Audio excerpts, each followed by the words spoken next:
Vamos lá, pessoal. Ótima semana para vocês, ótima segunda-feira, que essa semana possa ser a semana mais especial da sua vida e que o Fluminense amanhã possa conquistar uma vitória na sua estreia na Libertadores. Eu tenho tanta coisa para falar aqui nesse vídeo que eu não sei nem como é que vai estar a capa e nem o título. Porque são muitas informações e são informações que não se conectam, a não ser que todas elas tenham a ver com o Fluminense Futebol Clube. E o Fluminense viralizou muita coisa nesse domingo de Páscoa, tá? Mas muita coisa mesmo. O Fluminense chegou a ser o assunto mais falado do Brasil. Chegou a ser trend topics no Twitter. Antigo Twitter, né? No X. Pela postagem que o Fluminense fez no domingo de Páscoa.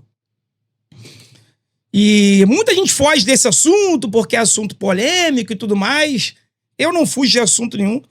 Principalmente quando é um assunto para falar de Jesus, né? Para falar de Cristo. Eu acho que isso não é assunto polêmico, né? Eu sei que tem algumas culturas sendo desenvolvidas hoje que não pode ser mais religioso, não pode ser um monte de coisa, não pode é o caramba. Aqui na minha família eu sou devoto de Nossa Senhora de Fátima, sou católico de formação, estudo o espiritismo também, respeito o Brasil, é um país laico, mas o Fluminense sofreu muitas críticas na Sexta-feira Santa a não fazer nenhuma citação ao significado da data, né?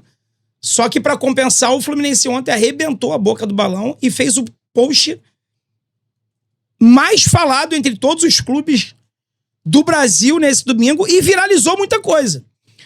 Para você ter uma ideia, esse post que o Fluminense fez, ele já vou até botar para ver os números agora. Até ontem era o terceiro post, era a terceira maior postagem da história do perfil do Fluminense. Em número de likes, em número de visualizações, quer ver?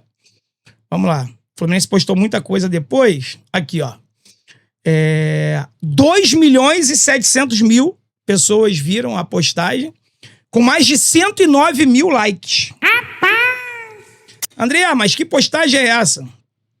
Vou mostrar pra você, apesar que vai aparecer em formato de vídeo aí, pra você que eu vou colocar 2 vídeos aqui de pessoas falando sobre isso. A postagem que o Fluminense fez foi essa aqui, ó. Cristo vive. Ontem, domingo de Páscoa, muita gente acha que o domingo de Páscoa é só ovinho de chocolate. E não é, né? O significado da Páscoa é a ressurreição do nosso Senhor Jesus Cristo, né? E o Fluminense fez essa postagem aqui no lugar do Cristo Redentor. O Fluminense botou a cruz vazia, um pedaço do manto de Cristo ali, né? Dá pra ver que aqui embaixo é a cidade do... Parece, né? Eu não sei, agora eu confundi. Eu não sei se é o Cristo Redentor no local, não sei se isso aqui é a cidade do Rio de Janeiro. Não, talvez eu tenha falado bobagem. Isso aqui é o local onde o Cristo foi crucificado, né? Corrigindo aqui, agora que dá pra ver melhor.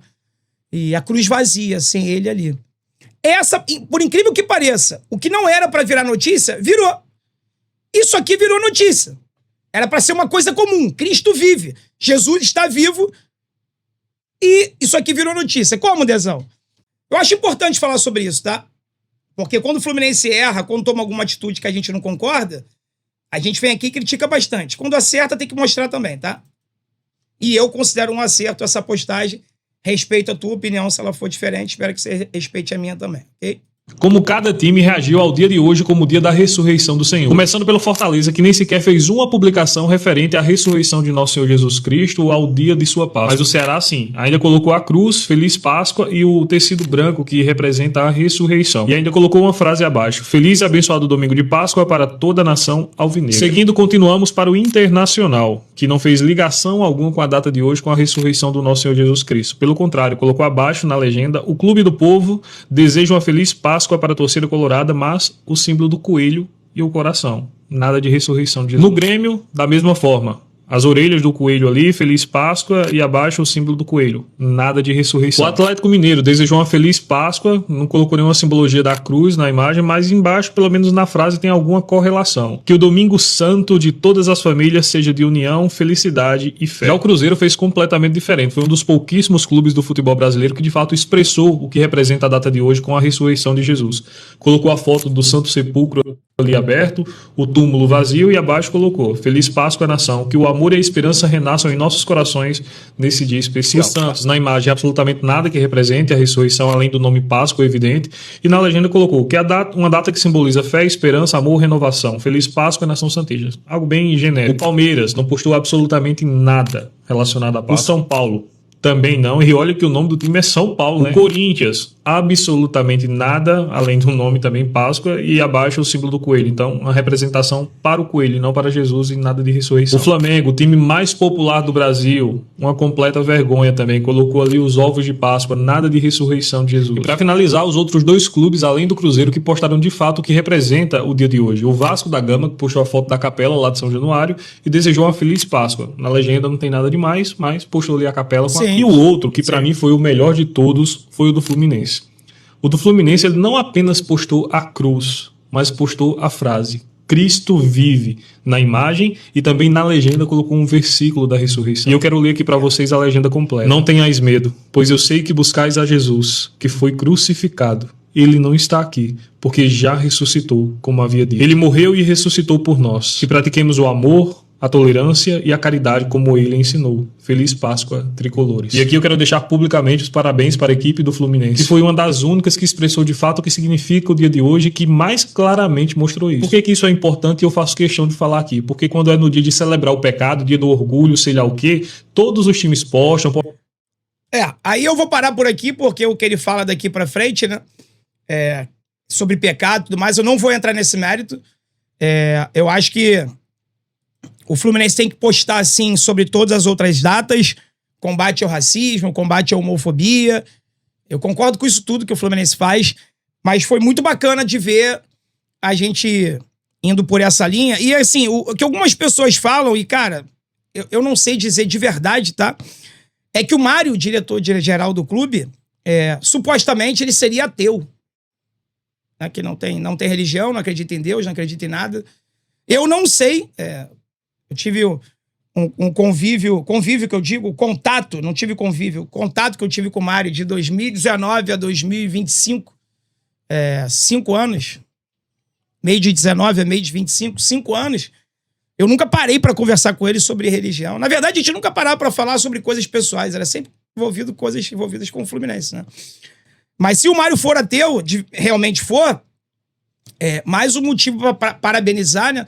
André, ele não é um presidente, ele é o diretor-geral. Mais um motivo, o diretor-geral controla, inclusive, a comunicação e o marketing do clube, que são os responsáveis por poder fazer uma postagem como essa aí.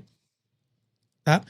Então, assim, meus parabéns, me orgulhou muito. Eu, como católico, como cristão, eu fiquei muito orgulhoso dessa postagem do Fluminense e não imaginava que fosse ter a repercussão que teve. Então, muito bacana. Parabéns e muito orgulhoso por isso, tá?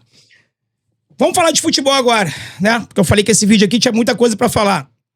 O Fluminense embarcou hoje para a Venezuela. No momento que você tá assistindo esse vídeo aqui, o Fluminense deve estar voando. Canóbio tá de volta. O Uruguai, que ficou de fora contra Corinthians e Curitiba, voltou, né? A ser relacionado. Viajou junto com a delegação. E eu vou até dar um printzinho aqui agora. Não tinha preparado isso não, mas eu faço aqui agora. É papum, é rapidinho. Para você ver os atletas relacionados do Fluminense que viajaram para a Venezuela. Ok? Então, vamos lá, Dezão. Pega aqui. Imagens. Jogo importante. Estreia do Fluminense na Libertadores. Importante a gente estar com força máxima, tá? Fábio Vitoreudes e Pitaluga. Samuel Xavier, Guga, Renê e Arana. Fidelis, por exemplo, não foi. Zagueiros: Milan, Freitas, James, Ignácio e Igor Rabelo. Ficou alguém de fora aí? Milan, Freitas, James, Ignácio, Igor Rabelo. Não, tá todo mundo aí. Volantes: Otávio, Hércules, Alisson e Martinelli. Bernal e Nonato não estão de volta. E isso é muito preocupante, né? Isso aqui preocupa muito. Muito preocupante isso aqui. Porque você ter o Otávio à disposição e apenas ele e Alisson, em caso de necessidade para entrar no meio, já sabe, entrar no meio pegou mal lá ele, né? Para entrar no meio campo do Fluminense, para entrar no jogo, é muito preocupante, porque pode acontecer o que aconteceu contra o Coritiba, tá? Meio campo, Lúcio Acosta, Ganso e Savarino.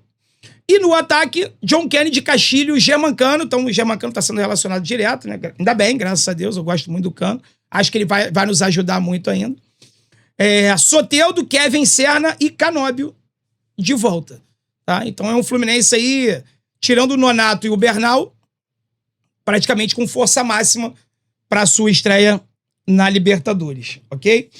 Eu queria colocar para vocês também, pessoal, um áudio do Mauro César Pereira, que todo mundo sabe que é rubro-negro assumido, doente, fanático, mas tá tomando um hatezinho da própria torcida do Flamengo, tá? Olha o que ele falou no canal dele ontem, mas isso aqui é um corte de uma live que ele fez hoje de manhã no canal UOL. Então eu não vou colocar aqui a imagem, porque o UOL parece que dá strike, não gosta muito que põe aí os conteúdos deles. Então eu vou colocar só o áudio. É um áudio de 15 segundos. Preste atenção no que o Mauro César falou. Verdade. E também lá no meu canal falei bastante sobre isso. Não houve pênalti para o São Paulo, não houve falta para anular o gol do Fluminense, não houve pênalti para o Flamengo e houve falta no segundo gol do Palmeiras. Mas, verdade. E também lá no meu canal falei bastante sobre isso. Não houve pênalti. Ele falou, porque assim, ontem à noite o assunto da polêmica de arbitragem era a falta de critério, né? Marcou falta do Castilho, mas não marcou falta no gol do Palmeiras. Se eu não me engano, foi o Gustavo Gomes. Teria sido o Gustavo Gomes que teria empurrado, supostamente empurrado, o jogador do Bahia. Na hora do gol contra, né? O gol da vitória do Palmeiras, eu acho que foi o Gustavo Gomes, não tenho certeza. Se não foi, me corrijam aqui. E aí a falta de critério, né? Como é que você marca a falta do Castilho e não marca a falta do Gustavo Gomes? Ou do jogador do Palmeiras, seja lá qual for. No meu modo de ver, o juiz não errou ontem no lance do Palmeiras. Porque assim, o Mauro César ele fala que não foi falta do Castilho e que foi falta do jogador do Palmeiras. Eu não acho. Eu não acho que foi falta em nenhum dos dois lances. E o grande problema está na falta de critério. O juiz não errou a favor do Palmeiras. Ele errou contra o Fluminense. O gol do Palmeiras ontem foi validado, na minha opinião, legalmente. A sacanagem, o erro, aconteceu no nosso jogo, sábado, contra o Coritiba. O Castilho estava sendo segurado, aquele empurra da área, o jogador do Coritiba segurando, empurrando ele. Quando o Castilho empurrou de volta, o jogador do Coritiba soltou, se joga e cai. Aí foi ali que o VAR pegou. Se ele não tivesse caído, o VAR teria marcado pênalti? Com o jogador do Coritiba segurando ele pela camisa aqui, não deixando ele se movimentar na grande área? Falta um pouquinho de representatividade também por parte da diretoria do Fluminense, né? O Bahia ontem se sentiu prejudicado, se sentiu roubado. Sabe o que o Bahia fez? Um escândalo do cacete no pós-jogo. Diretor falando na zona mista, Rogério Ceni gritando na coletiva. Quando eu digo gritando, não é falando alto. Explanando. Falou que quem tinha que dar entrevista coletiva não era ele, o Rogério Ceni, era a equipe de arbitragem. Que o que foi feito com o Bahia foi uma sacanagem. Papapá. Entende, mano? Então, assim, falta um pouquinho de representatividade também por parte da nossa direção, né? Essa é a minha opinião. Queria saber qual é a sua. Deixa aqui nos comentários.